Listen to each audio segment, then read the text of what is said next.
Nazareth. Oh, we exalt your holy name. Baba namandla onke egameni likaJesu waseNazaretha. Egama likaJesu waseNazaretha. Baba namandla onke egameni likaJesu waseNazaretha. In the name of the Lord Jesus Christ of Nazareth. Yes, Lord, Father, we pray in the name of Jesus Christ of Nazareth, the Son of the living God. Baba namandla onke siyathandaza.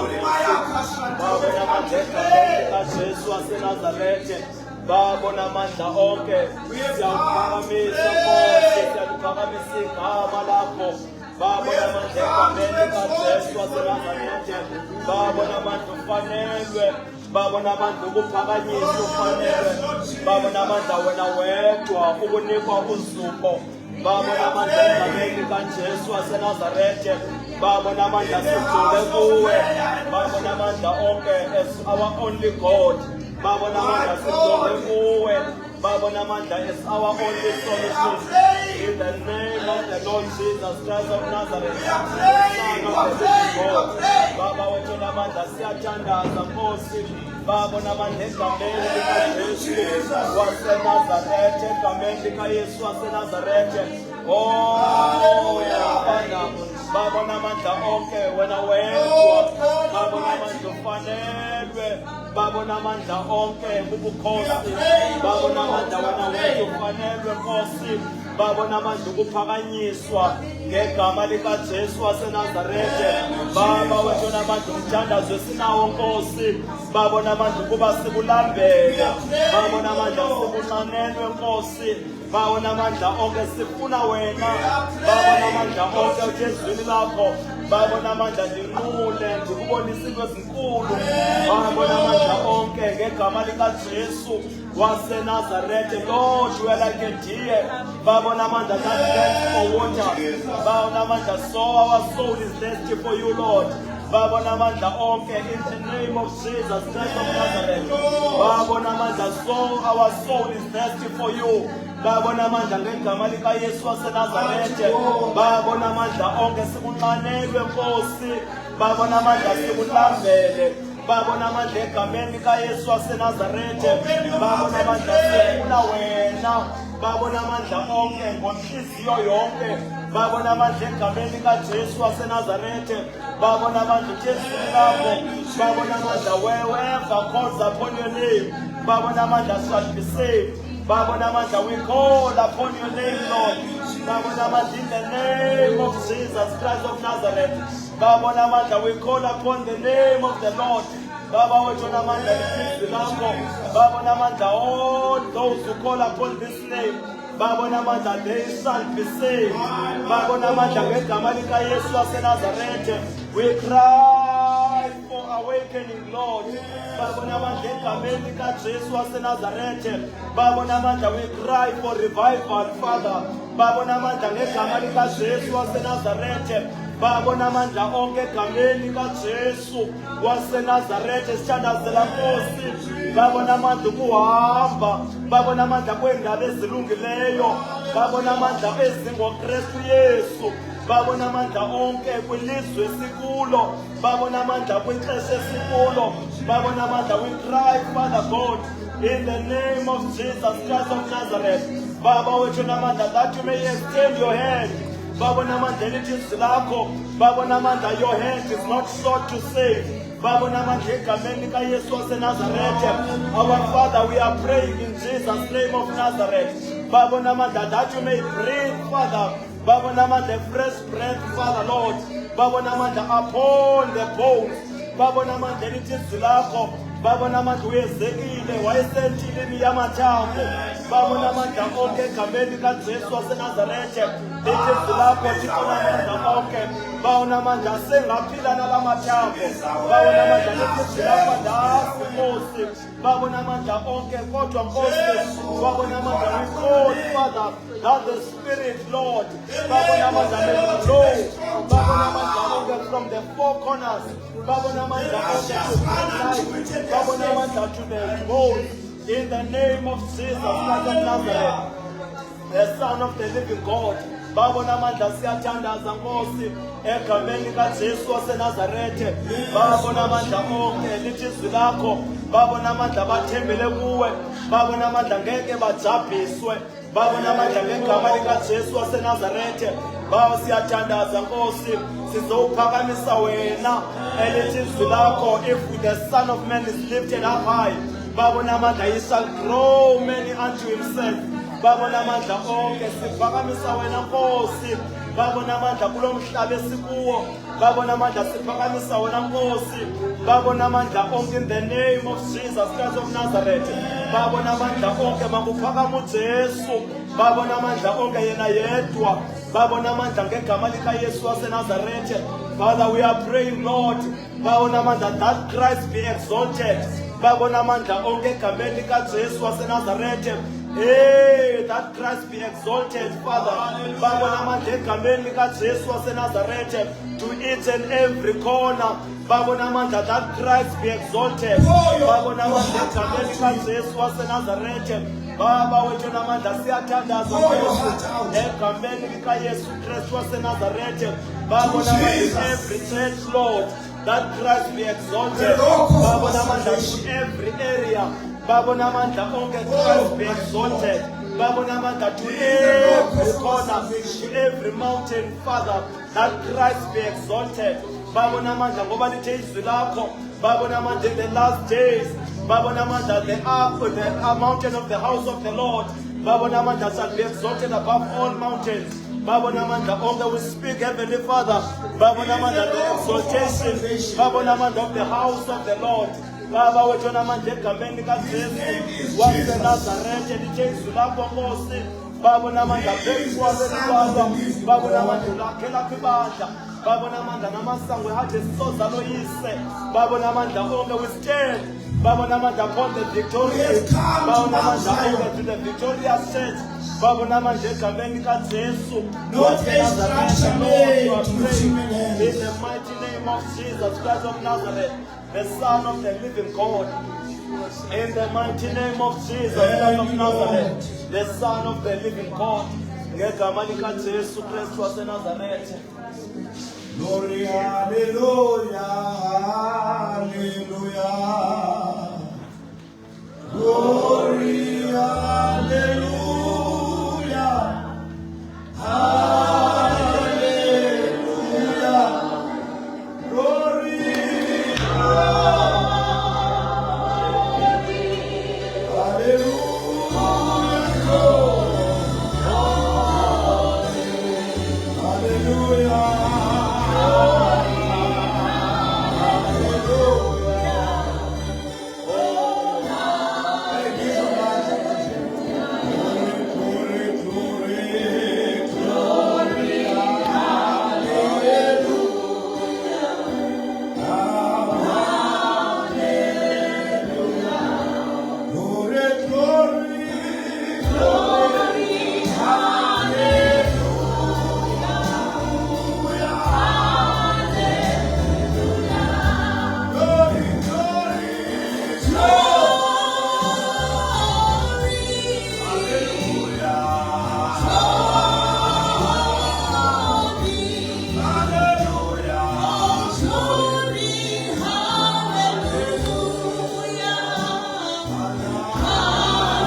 worship your holy name.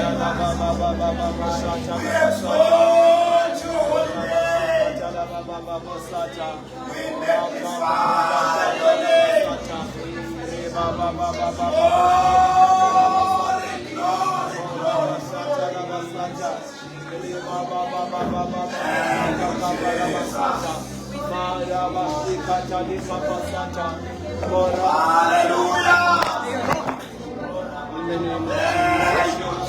In the name of Jesus, in the name of Jesus.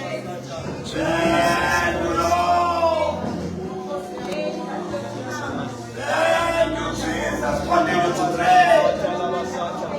We worship God Almighty.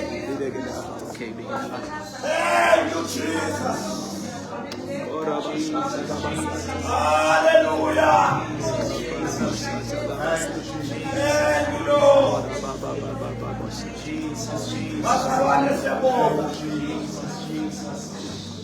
Siyabonga uNkulunkulu. We give him the praise this evening. We worship him this evening. We don't care how we feel physically. Paul says, even though the outward man may grow old, but the inner man is being renewed day by day. So we don't listen to our flesh.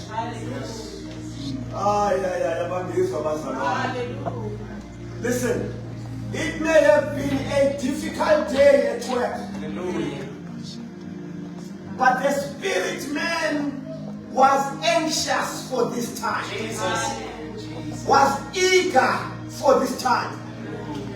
Uthi David, I was glad when they said to me, let us go to the house of the Lord. Sifikile masangweni bazalwane. Sifikile masangweni. It is not by might, it is not by power, but by your spirit, oh God. The spirit has brought us here, Jesus. It's not our mind. It's not our plans. It is by the spirit. Amen. May we ask those who have a prayer request or a word of testimony or a word from the Holy Spirit. Remember, we live in the system of the Holy Spirit. If you have a prayer request, you have come to the right place. Come, boy. Here's a prayer request. If you have a testimony, okay? Yes. If you have a testimony, come to the front. If you want, it's okay, we'll form a line. If you have any word from the Spirit, say something. Amen. I see the young man is eager. Yeah, he's eager. Amen. We don't take this light. Hallelujah. Oh. Isaiah 7, verse 22 to 23. So I shall be from the abundance of milk they give, that he will eat crumbs from crumbs, and everyone will eat who is left of the land. It shall happen in that day, but wherever I could have been 1,000 miles, 1,000 shekels of chicken, It will be for the briars and let me read it for the sake. Stay here, young man. So it shall be from the abundance of milk they give, that he will eat curds, for curds and honey everyone will eat who is left in the land. It shall happen in that day that wherever there could be 1,000 vines, worth of 1,000 shekels of silver, it will be for briars and thorns. With arrows and bows men will come there, because all the land will become briars and thorns. Thank you, young man. Can you give this young man a round of applause? This is the house of the Lord. Oh, okay. I think I say this in the name of Jesus Christ of Nazareth. Amen. And this is participants in the same way. I tell our Nkosi Yesu Kristu. Amen. Jesus. Amen, Mom. I started that it is not by might, nor by power. The Spirit of the Lord is asking me why you seated, because I was like, today I will testify no matter what. I'm not testifying because there is something materialistic that the Lord has given me. From the beginning of the work till Goku, I thought my strength would be gone and get my battles that I face.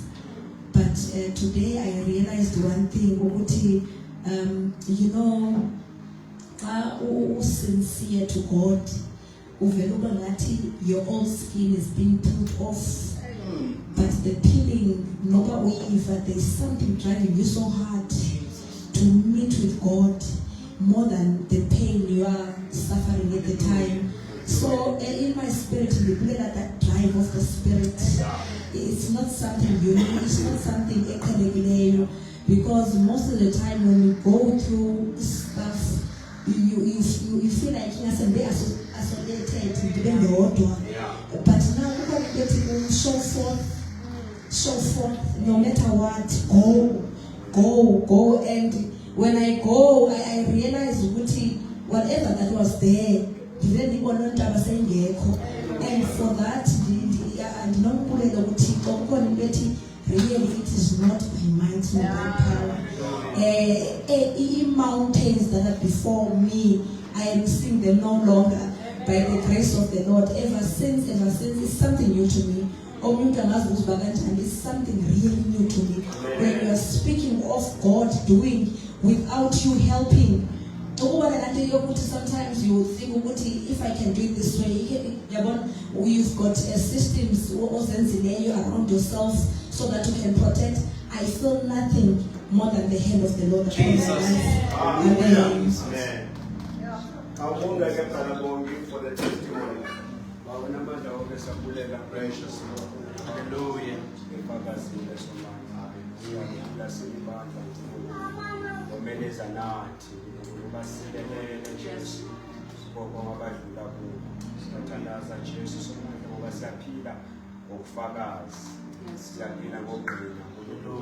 The church is edified. Bakuhle ukhothi iBhayibheli kodwa kungcono ukhothi impilo yakho. Ngoba ungena intshumayelo that is your life. Uthetha ngento oyaziyo ongayibaliselwanga. Uyilandela empilweni yakho. Siyabonga Jesu, keep on doing great things upon our lives in Jesus' name. Let me offer a word of apology for my wife. She couldn't make it. Sister Mohau also couldn't make it. She's studying. So kale ikhosi ayiqalile ezawuba basta Mondays angabikho phakathi. Amen bazalwane. Masiyele emnikelweni sicele ubrother Masi asithathele umnikelo. Sicele ingoma esuke ezantsi, a beautiful chorus. Ubani babuzuka ngathi ndiyaliva chorus lapha. Okay. Yathanda uthi awuthi chorus elimnandi.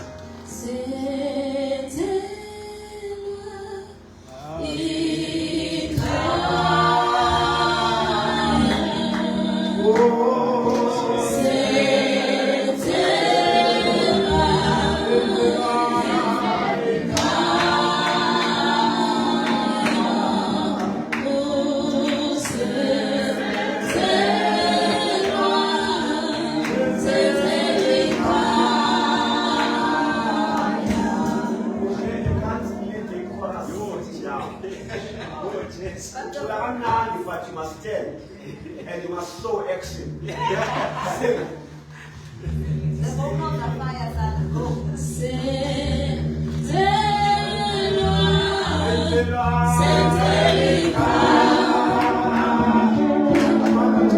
Please pray for Ulige. Siyabulela Thixo wethu ongcwele.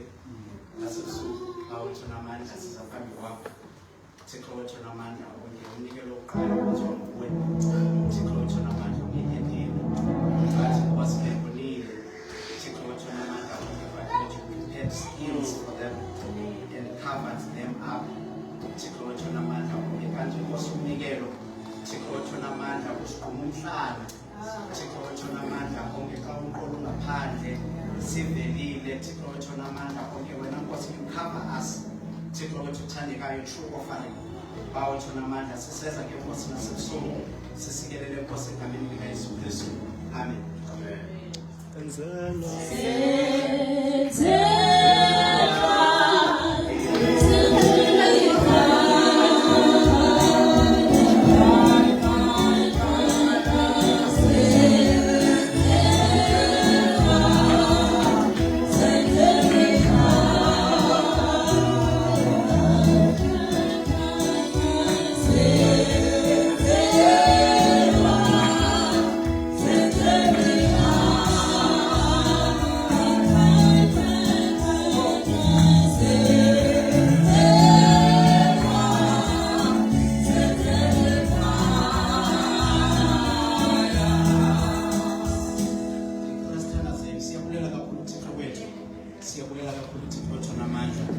Bless us, O God, siphuma. Bless us, O God, singena. Thixo wethu namandla onke. Konke Nkosi sisenakho phambi kwakho. Thixo wethu namandla onke kusikelele. Thixo wethu namandla onke apho kuyakhona. Thixo wethu ongcwele sijonge imiphefumulo. Bawethu namandla onke ngemali sijonge Thixo wethu namandla abantu abazawungena. Bawethu namandla onke bakwamkele Thixo wethu ongcwele. Bawethu namandla onke siyatyala. Thixo wethu namandla onke emsebenzini wakho. Ewe Nkosi sewugqitywe. Thixo wethu namandla onke but there's an element of finances. Bawethu namandla onke esidinga Nkosi ukuthi igqithe ezandleni zakho. Thixo wethu uthandekayo ilande Nkosi abantu. Thixo wethu uthandekayo siyabonga Nkosi egameni likaYesu Kristu waseNazaretha. Amen. Amen. Angcwele siyabonga. I have just one or two announcements, then sizoyesu. Angithi we all know umkhuleko wethu wa ngo-5 a.m. Alright? Angithi siyazi ukuthi sinomkhuleko online ngo-5 a.m. Angithi lo mkhuleko siuqale I initiated that prayer on the fly. Yeah? Here from the pulpit. In December, when the Lord revealed to me that we have to raise an altar of prayer during the festive season. Amen. Amen. And God demonstrated His faithfulness throughout the festive season.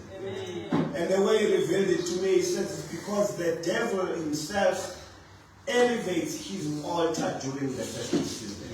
So we had to counter that. Now, Abazalwane felt that prayer must not stop, it must continue. Amen. Amen. Now, the reality is that it is daunting to hold that prayer for 7 days in a week, consecutively. I'm a leader, so I'll say what you think, but you don't want to say. It's my job to say things that you may be scared to say.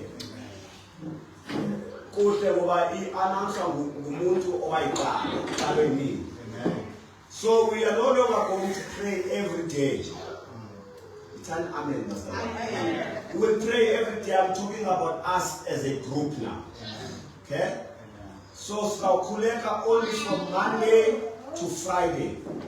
I weekend abazalwane bazothola irest. It's an amen. Yeah. A job of a leader is to observe when you see ukuthi ngiyanizwa lapha ekuseni ukuthi masicela nikhuleke niqala bezamule eqala futhi aniyeke ukuzamula ngidlini nayizolo manje simayela la ngiyabona ukuthi inkosi mali dimoni abazalwane baya they are all yawning. Why? The body needs rest. Kufanele sihlakanipheni ngomzimba. Ngiyangizwa abazalwane. Yeah. Ayithi uNkulunkulu usiphe umqondo usiphe umqondo. Lo mzimba lona temple likamoya ngcwele. The temple of the Holy Spirit must be primed. Yabazi abantu aba-spiritual abangizwa kahle. Kodwa ngabe sebekhulile bazangizwa. Amen. Mawufuna uqeqebula wethu for 7 days, feel free. Kodwa ibantu kalidonsi lapho. Hayibo, amen. Siyabonga bangcwele. So this Friday was 5 a.m. Ubrother Loiso akazithumela la message yakhe Friday evening ethi kuyangena on Saturday. Fanele ulala uphumule umzimba ube refreshed. It's a very simple message. Ngegama likaJesu. Amen. Kodwa individual feel free to pray for yourself or on your own. And then I'm going to observe ukuthi the 5 days ihamba kanjani. Yeah.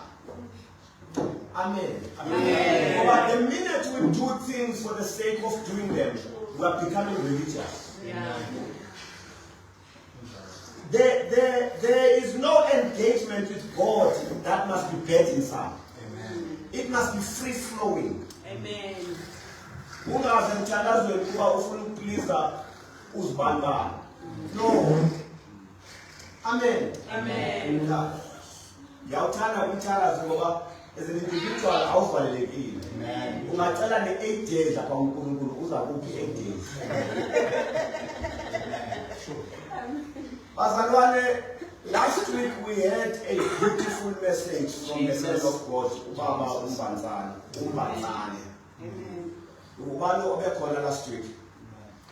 Yeah. Ibandla lakhiwa ngama-gifts. There is no one gift that can build the church.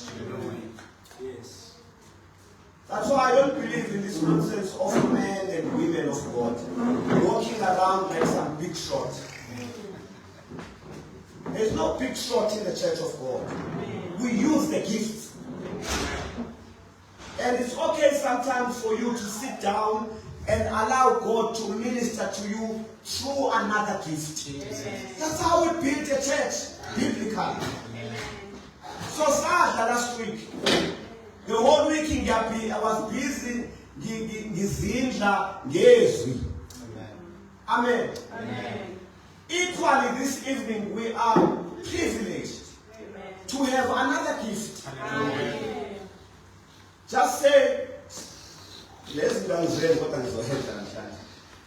talk to not to someone next to you. Talk to yourself. Say, I am a gift. I am a gift. Yeah. Confirm it. I am a gift. I am a gift. As long as you are a gift, you are going to be utilized in the house of the Lord. Ikonzo yethu ishayeke lapho yonke into ijonga umfundisi. Yonke into ijonga ama-elder.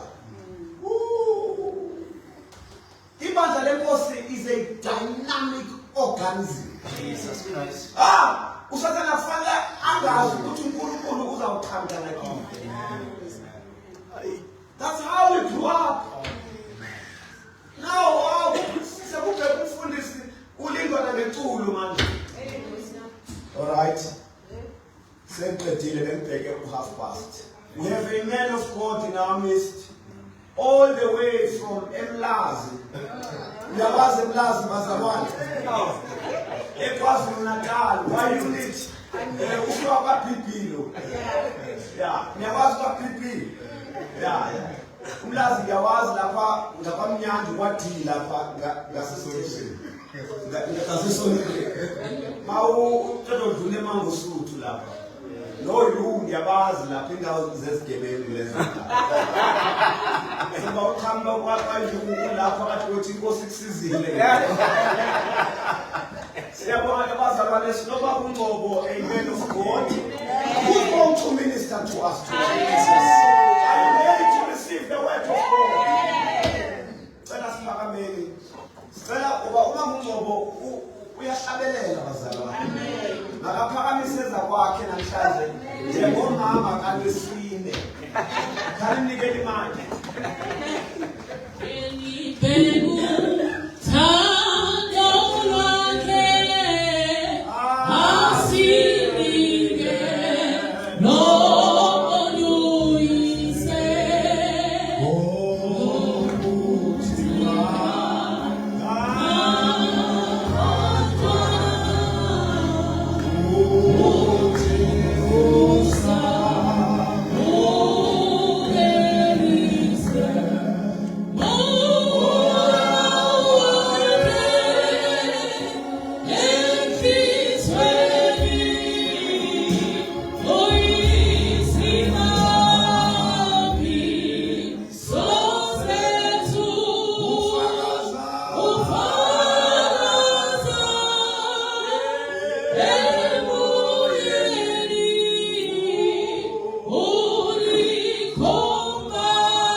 At a very young age, I remember I was doing standard 3, 1995.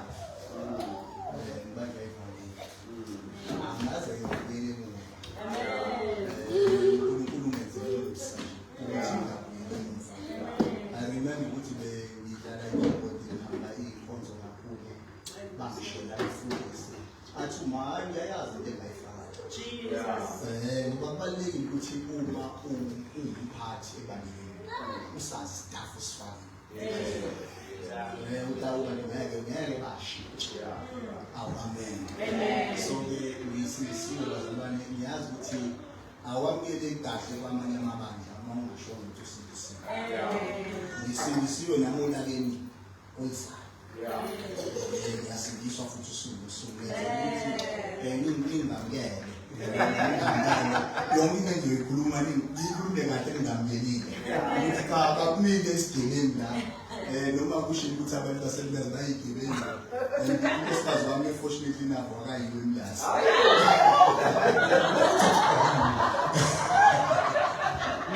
so siyabonga ukuthi uNkulunkulu uyakhona ngakho wakhipha umuntu onjena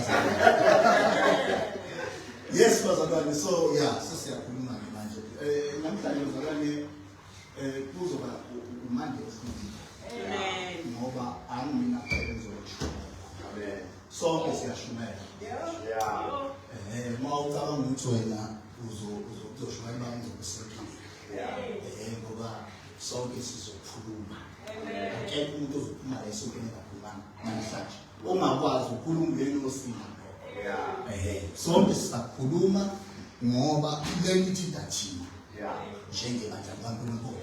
You know, God has been emphasizing one thing over and over again ebandleni likaKristu. And uyazi ukuthi mina ngikhulele kwelakithi bandla uNkulunkulu ekhuluma icebo. isikhathi eside bekubhalwa phansi uqala nokwesibili bekuhlelwa ukuthi kuzoke bhekwe uNkulunkulu ayi-emphasizayo. Either it could be something uNkulunkulu ayikhuluma theoretical to his way, but leyo nto bekufanele sihlale phansi sibuke ngisho nangezwi ukuthi inkosi Jesu why ukhuluma into eyodwa njalo. Sifundile sonke first year labazalwana ngithi yona uma kuthiwa a e i o u uthisha akakwazi ukuqualify ukuthi uye ku A ungakwazi usakhulu A.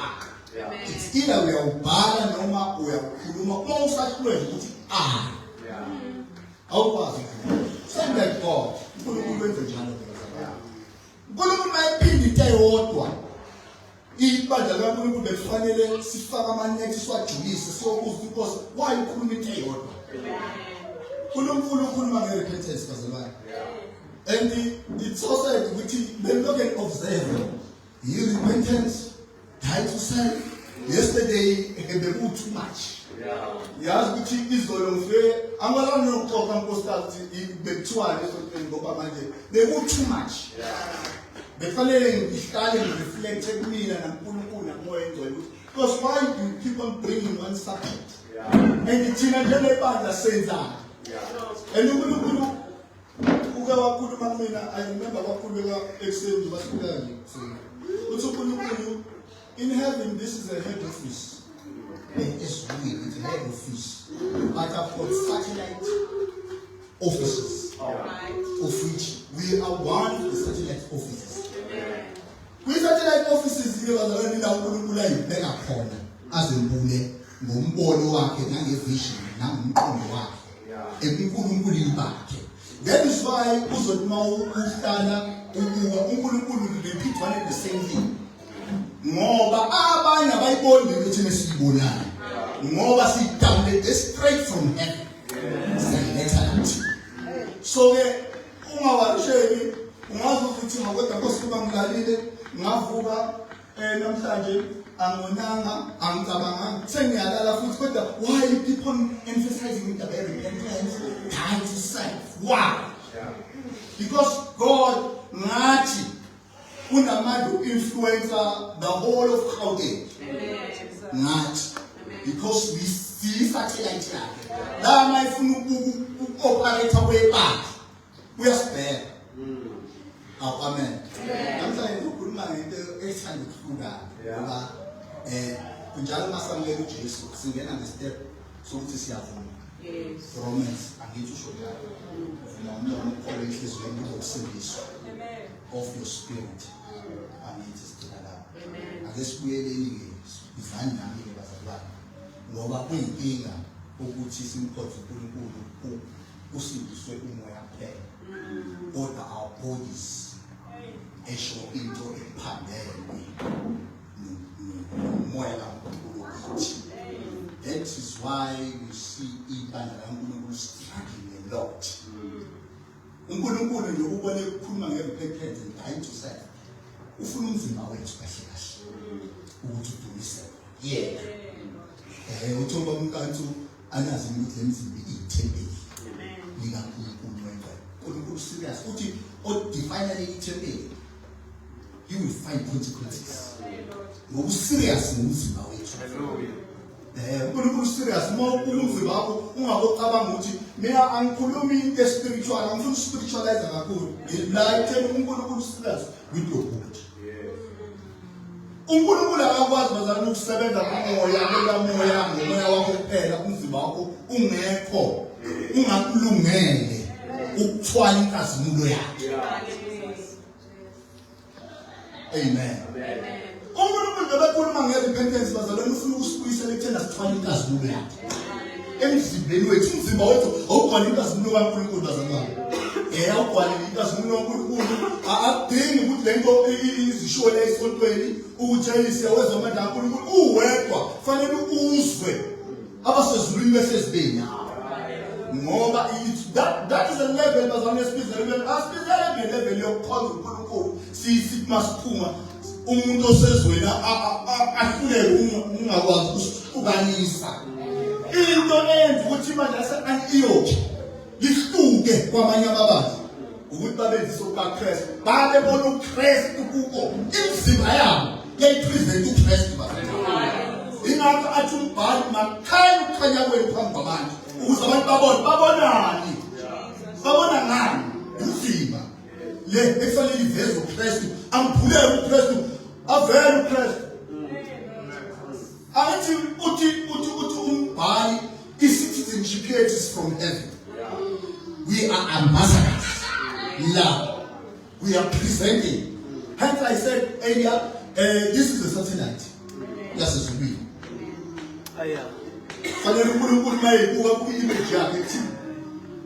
So asikwazi ke bazalwane ukuthi singaphila uNkulunkulu engakwazi ukuyibuka thina.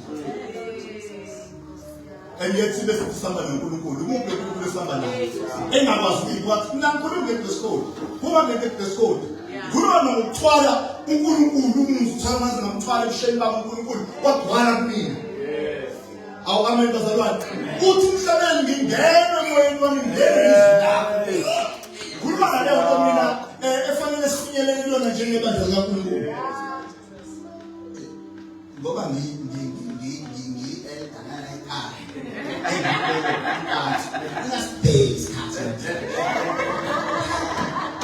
Romans chapter 12.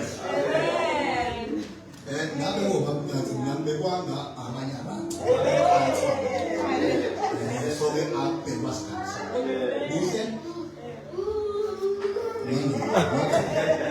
Not today ngoba namhlanje khona sifanele sikhulume sona. So mase usizo cela ufunde bakubuyiswa. Ngiyacela namhlanje ubani. Verse 1 for now. Verse 1. I beseech you, therefore, brethren, by the mercies of God, that you present your bodies a living sacrifice, holy, acceptable unto God, which is your reasonable service. Amen. Baba usisizo lakho uvule ingqondo zethu ukuthi sizwe umsa wakho. Yo. Egameni likaJesu ongcweleyo. Amen.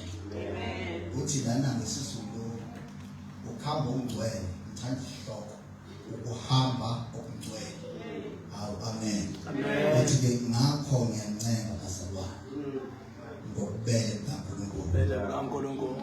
Ukuba ninikele imizimba yenu. Ibe umnikelo ophileyo ongcwele othandekayo uNkulunkulu kube ukukhonza kwenu okuqonda. Amen. Jesus. Kube ukukhonza kwenu bazalwane okuqonda. Now ngizothanda ke kancane ukuthi ngiveze history kancane.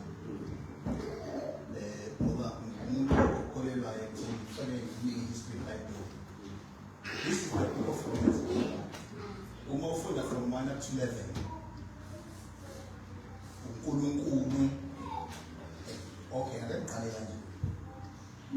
Uma uPaul ebhala lencwadi, it's one book ayibhala engaphenduli izinkinga ezazikhona ebandleni. Yabona uyibhala freely, ukhuluma freely, ayikho into ayiphendulayo, ayikho i-issue azokuyiresolve. uNkulunkulu ukhuluma ngaye ukuthi abantu abakule uNkulunkulu. Amen bazalwane. Sizozwa la mechaza chapter number 1 uthi bathembe ingazi abangidumisanga. Uma abazibanga abangikhonzanga. Uthi ke ngenxa lo ngabanikele enkangeni zabo. Vele angithi futhi kwaba abantu ababephila bemkhonza uNkulunkulu kodwa imizimba yabo ingekho dedicated to God. Amen bazalwane. Now uma uzofunda from chapter number 1 to chapter number 11, it's God trying to bring back umuntu. Imizamo iphetting ufuna iphetting. Uyabona nje i-emphasis yami le ukuthi mawufunda iBhayibheli asiphume manje emavesini nama-chapter. Let's read the whole book so that you get the pattern. umqondo wewriter ukuthi usuke ezama unpack kuwe. Angithi bazalwane bayibhala decades and years ago. So ukuze uthole umqondo wakhe buya ke uzuqala manje ufunde so that you can get it back to you. Oh lo muntu lona uzama ukuthini. The second verse uNkulunkulu ukhuluma ngokuthi judgment is for everyone and is fair when you judge. Ukulisa the Jews and the Gentiles. Usethi ke verse number 3. Verse number 3 ngiyawuthanda verse number 22 ukuthi ngoba noma ngiyinye ngisilalele ukhasimulo kaNkulunkulu. Ayibonakala ukhasimulo kaNkulunkulu. Now uma ke uPaul ebhala lamazwi athi ngakho ngiyancela. Therefore bazalwane uzama ukukhombisa ukuthi uNkulunkulu usefisa manje ukuthi sisebenze kakhulu with impilo yethu, not the doctrine. Yeah. Oh, amen bazalwane. Yeah, uNkulunkulu abethi uyialekile ngedoctrine yakhe. Sebanga isize umoya. But now usefuna behavior yethu. Oh, amen. Ukuthi isibehave kanjani. Now uma ke sesiyaqala sesiyakhuluma sengizamile ukuthi ngimphefumule. Amen. Now sifundile iBhayibheli safunda verse. Now bamkanti, what is the sacrifice? What is the sacrifice? Opposing to everyone, but one now. What is the sacrifice? A sacrifice is, in simple terms, is when you are prepared to lose something for principle in this context. So if you like something for God, I'm prepared to forsake it. So it's to forsake, is to lose, is to give something up. Ungaqedike ba asibambe sengizwile. Mamuli, what is sacrifice?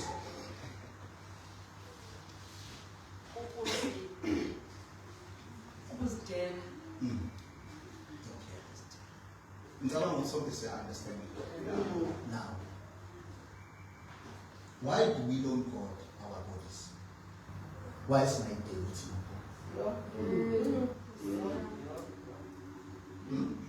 Why? Yini lesenza sifinyelele kwilevel ekumlomo. Ake ngenze izinto bakumkazi afike bangithatha. Kuthini ngawe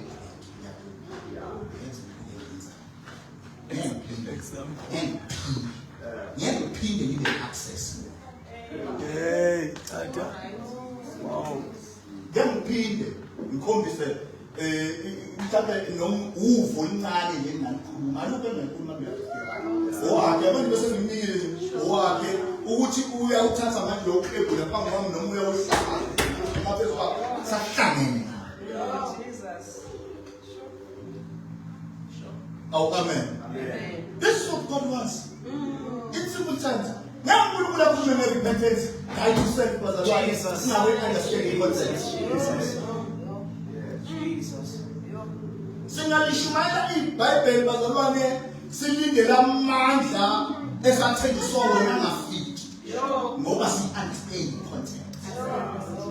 The sacrifice. What is sacrifice?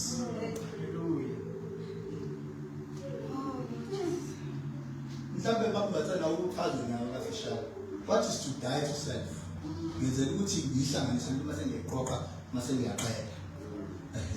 What is to die to self? Ha yeah. Yeah, nje phela.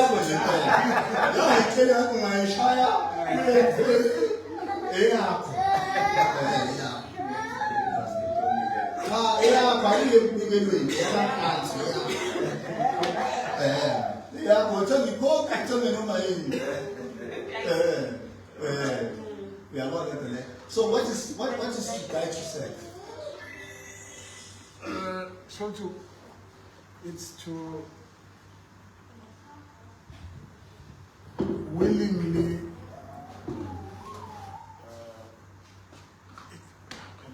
maybe it's willingly put away anything that is that is aimed at benefiting you. Somehow it's disadvantaging yourself for the benefit of another or for a cause. Sis. Ukufa kuwili yakho and allow any will like God in ourselves. Now, what is repentance? I'm sorry about that. Boom. What is repentance? Boom. Keep on there. What is repentance? Only four. You put the four there. Then say no. Repentance is in simple terms, to turn away. If I was going this direction, it is to leave this direction and fully convert to another direction. That means Yes. to change. Now, after we've sacrificed our body, we change. We change. You know what? Uma etu Paul, I'll say mu pillar. Yeah. Or Christ pillar. That statement is very big, Bazalwane. It's very big.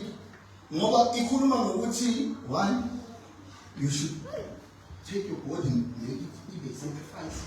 Two, you should die to self. Three, you should repent. In order to allow Christ ukuthathelele idominance in life. Inkinga bazalwane yebandla namhlanje ukuthi sijabu ukuphenduka singakazi siyisacrifice imizimba yethu.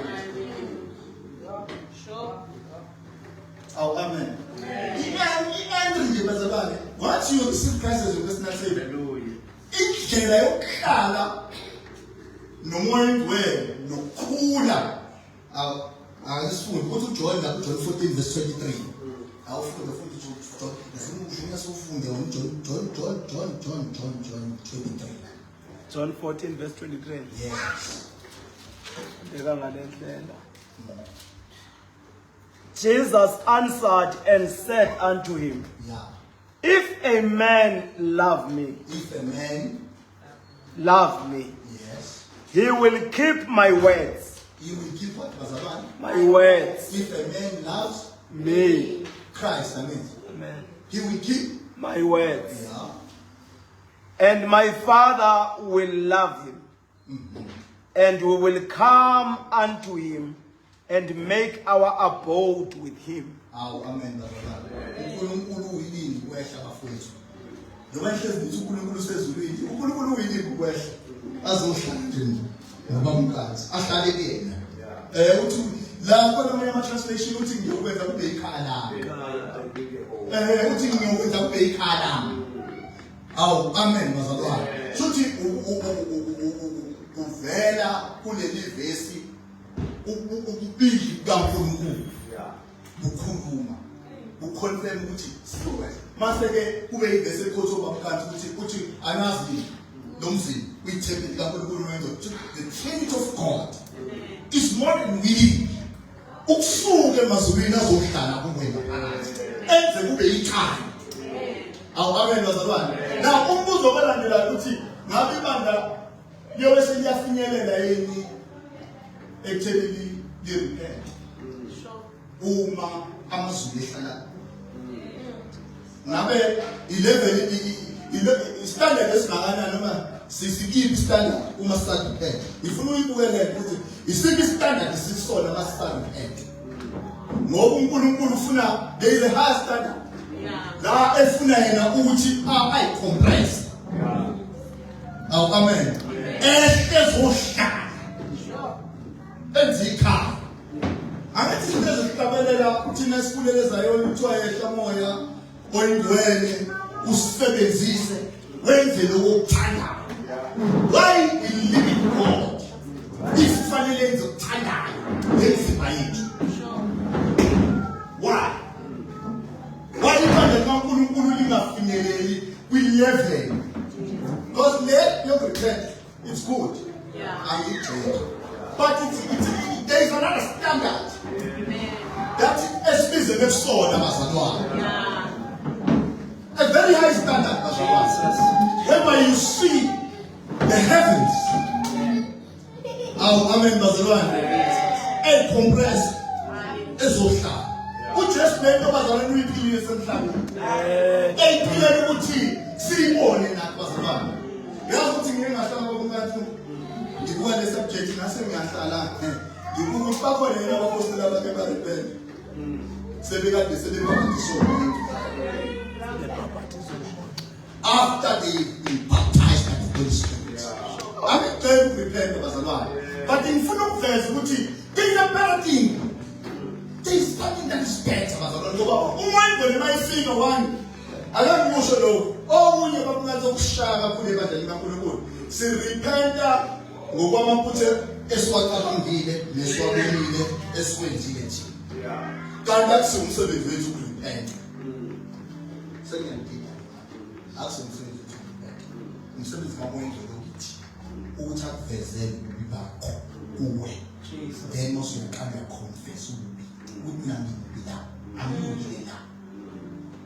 Ukuze ezokwazi ukungena la. Shuthi kahle kahle uma umoya ingcwele ekhomba enhlizweni yakho. Ayithiwa inhliziyo inamakamera amaningi. Ma ekhomba ngena enhlizweni yakho. Ukuthi wena usanekela wena. Usakwazi ukuthi wena uhambe uyothatha umzimba wakho kuNkulunkulu. Ubuye ubuyisele kwena ukuthi mina ngenziwa kanje. But the moment uthi nje mina ngenziwa kanje usuke ubuyisa umzimba wakho ubuyisela kwena. Uthi mina ayisangawuphathi wamfo. The moment uthi owenziwa kanje nje azi ukuthi ususukile lento uNkulunkulu abizele kuyona. Phela ma ethi uNkulunkulu uyiwani ukuthi sibe umfuziselo wakhe. uNkulunkulu bazalwane ukhuluma ngelevel enkulu kabi la. Futhi ukhumbula ukuthi ukurepenta kuvele ngesono. If isono besingekho ngaba sirepent, that is why Christ has to come azobumhlathelo ukuze azosibuyisela uGenesis 1 and 2. Amen.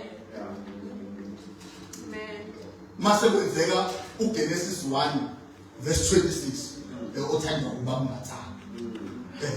Uthanda uNkulunkulu bamdala mangimfonele impela ngeke ikhona iphela ingasiphela ikhona impela makadenzeka ukulungiswa singawukhuluma ngoba ayikho into ebaluleke ukuthi uma uphila uzizwe ukuthi ngumfuziselo kaNkulunkulu uNkulunkulu ngikuwa mayefuna ukubuka into efana nayo ubuka wena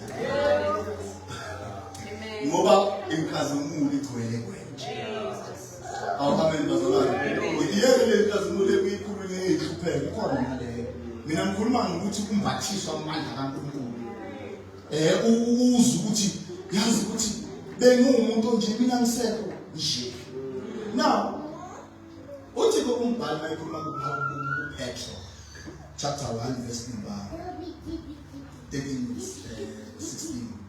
But I understand the last verse uthi because it is written be holy for I am holy. Amen. Amen bazalwane. Kubhaliwe ukuthi bangcwele ngokuba naye njalo bazalwane. Kahle kahle uNkulunkulu esibizela kwilevel yakhe usibizela ngoba naye ufuna ukuyibona ukuthi ayingcwele kangakanani ngathi. Amen. So ayikho into ebaluleke nje ukuthi bazalwane we understand ukuthi this book as you accept Christ as your personal Savior, that's what belongs to you anymore. You don't own it. Now, uthi kumbhali lana ngiyancoma ubele kwaNkulunkulu ukubanikela izindaba yenu ibe ephileyo ethandekayo kuNkulunkulu not kubantu. Thina njengoba ethi umzimba sezithandeke kubantu. Uthi mina fanele ngithandeke imizimba yokubani kuNkulunkulu. Uthi kube nokukhonza kwenu okuqonda. Nalo into eshaya ibandla kakhulu these days. Understanding. Mina ukuthi ubagunya enana wakhuluma Isaiah chapter number 11. And there was one spirit spoke which is Ayenaso, the spirit of understanding.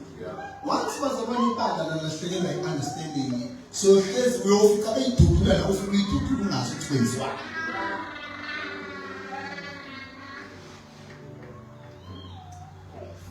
umoya ngcwele okwazi bazalwane ukuthi anike ukuqonda ngezinto zasezulwini. Angikufonke bazalwane sijoba sesikoleni. Sifunda ukuthi uNkulunkulu ukhonzwa kanjani. Awu amen bazalwane. Sifunda ukuthi uNkulunkulu uphilwa kanjani ekithi. Awu amen bazalwane. Sifunda ukuthi uNkulunkulu uyigcina kanjani lento yoholiness. Because uNkulunkulu bathi behold ibani ngcono mana ngicwele uNkulunkulu there is no alternative. Awukwazi ukuthi ungathatha for an option. Amen. But you can fool us. Ngoba isikhathi esiphila kusona. Whereby umuntu angene lana early. Kodwa siyabuzwa. Uthi hayi. Awusini wakithi. Siyabuzwa. Singahlala kwi-keyboard sikuzwe ukuthi yena uyayisho leyo. Kodwa ayifaka into kaNkulunkulu njengoba ethi uNkulunkulu bazalwane ufuna ukuhlala kuthini? Ufuna ukuyifakazela. Ufuna ukuyifakazela. Ayikho uNkulunkulu into embalekile ukuthi afakazele izwi lakho. Uthi honor more than his name. Izwi lakho ukulifakazela. Amen bazalwane. So uma sinembethe siyiholi and it's a doing word. Ake yona lento ukuthi uzoyikhulekela bazalwane. Hayi holiness. Ayikhulekeli holiness. But you do it with the Holy Spirit. Every day you do it. You do it. And uma uzwa le verse lithi ngakho ke nakusasa lebethi ngakho ke is a continuous word.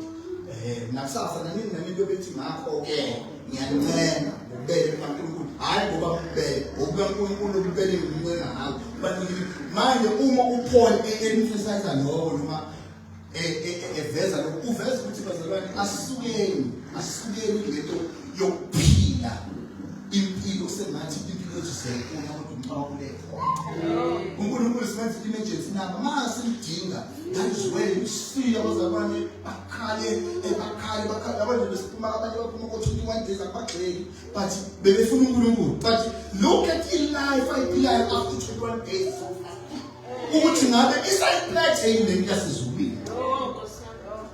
Ngoba uphathe into yasezulwini akudingi ukukhulume kakhulu udinga ukuthi izulu lifakaze mawumile nje akusakazi izulu mususinika ama-revelation ohlala eqale phansi waqala phansi waqala waguglisha wenza yonke into it's a revelation. That's not a revelation. Sinika uNkulunkulu thina siza uNkulunkulu uNkulunkulu uzozambula kuthina ngezwi. That is why bazalwane today God is bringing us a training. We speak about repentance. We speak about dying to self. What about our bodies? Umzimba wakho ngabe uyamdumisa yini uNkulunkulu? Naye fanele ahlale khona. Ngabe umzimba wakho uyamveza uNkulunkulu? Of course, mina azi umzimba wami ngiyamuzwa uNkulunkulu, ngiyambona uNkulunkulu ngami emzimbeni wami. Amen.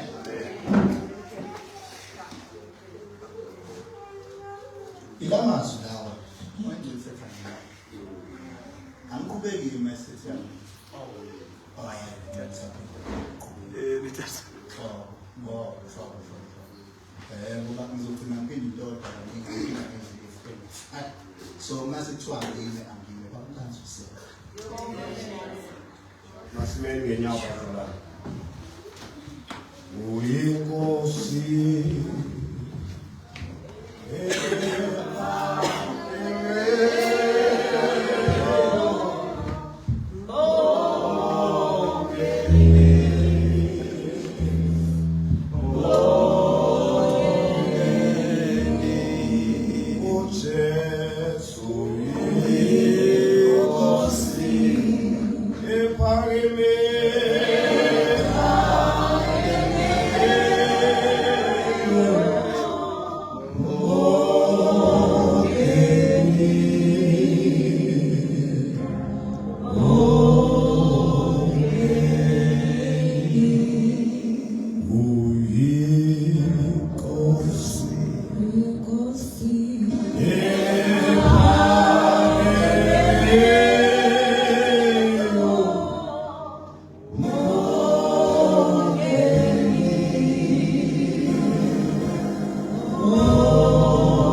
Uthi Paul, I beseech you, not by my eloquence.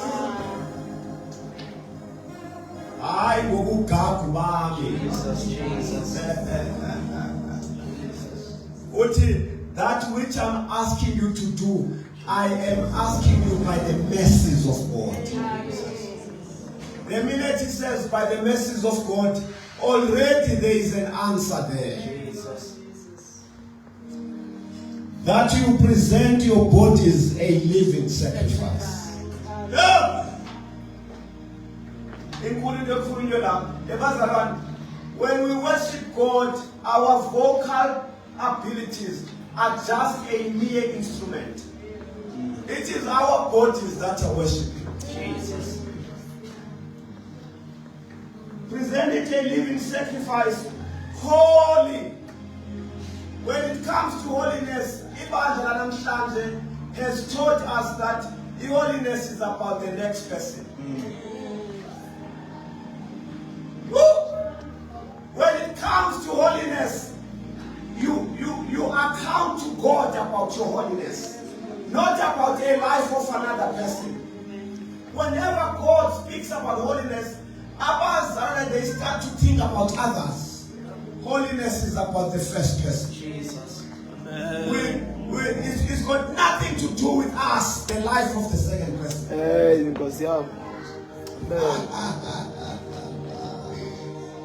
Uti and acceptable to God, which is your reasonable service.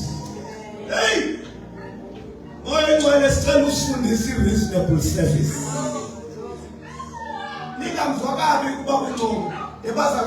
This is deep. Repentance is a step, but the ultimate goal is for God to come and build a home in us.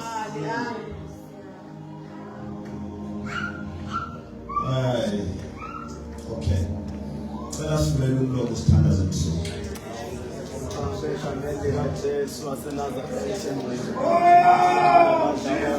Oh, Baba siyabonga.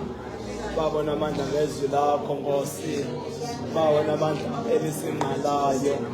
Baba namandla onke elithi Nkosi. Baba namandla onke uyavuselela. Baba namandla uba sizinikele. Baba namandla onke sibe lidini. Baba namandla egameni likaJesu waseNazarethe. Baba namandla onke ukunikelo wokuqala. Baba namandla basizinikele kuwe. Baba wathi namandla egameni likaYesu waseNazarethe.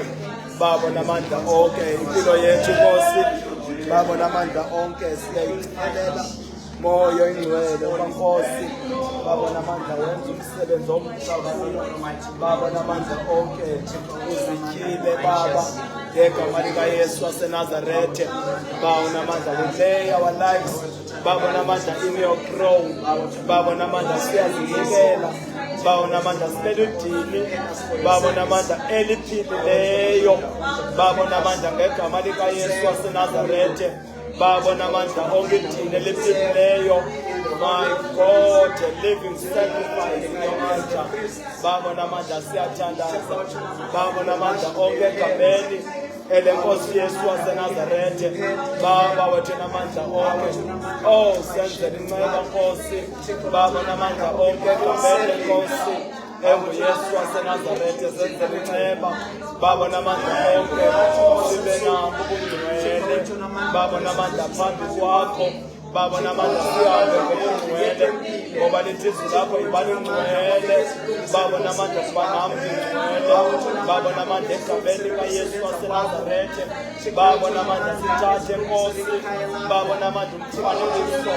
Baba namandla onke wokuba ngcwele phambi kwakho ngegama likaYesu waseNazarethe. Lord, we are praying in the name of Jesus Christ of Nazareth, the Son of the living God. Baba wethu namandla onke, we pray, Lord, in the name of Jesus Christ of Nazareth, the Son of the living God. Baba wethu namandla, we are praying, Father, we lay ourselves before your glory.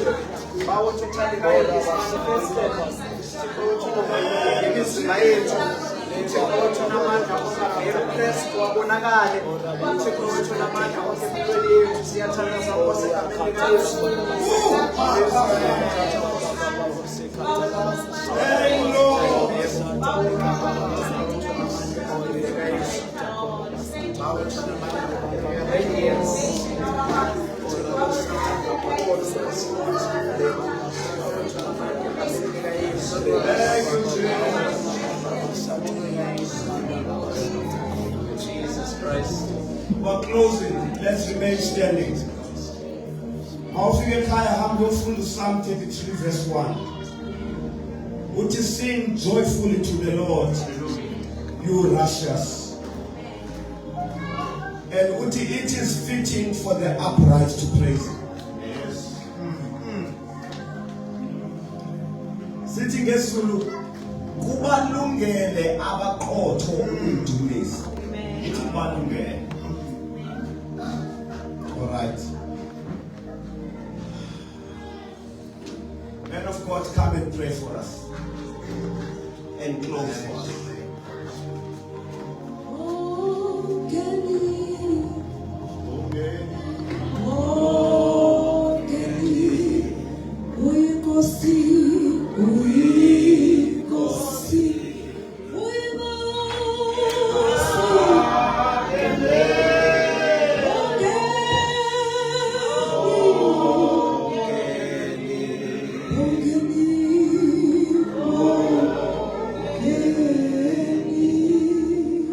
Father, in the name of Jesus. Oh, thank you, Lord.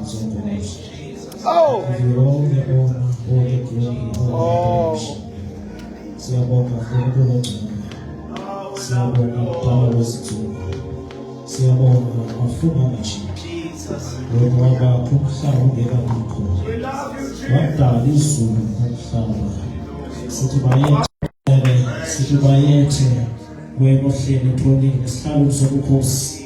Ingelosi zimane ezimemeza phambi kwakho sithi ungcwele. Father, we thank you this evening for your word that you have spoken to us. You have taught us, O God, to present our bodies as a living sacrifice to you. You have taught us, O God, about holiness in the mighty name of Jesus. Father, we thank you.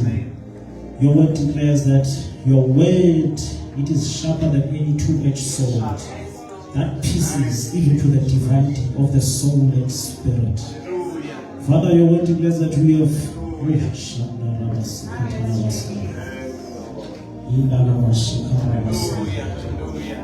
Father, we thank you, Lord. Protect umkhonzi wakho Nkosi okhulume ngayo.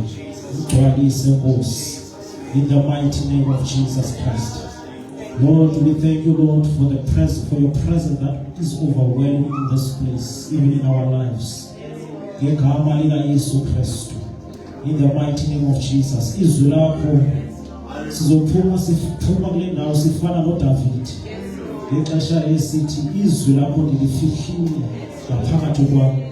I've hidden your word in my heart so that I may not sin against you. Oh Lord, we thank you, Lord. We give you all the glory, all the honor, all the adoration. As we are coming in this place, oh God, we speak the fire of the Holy Spirit. We speak the blood of Jesus. We come against every evil forces of darkness. We bind every strong man. Oh, thank you, Lord. In the mighty name of Jesus Christ, amen. God bless you, Mazalwane. We will see you on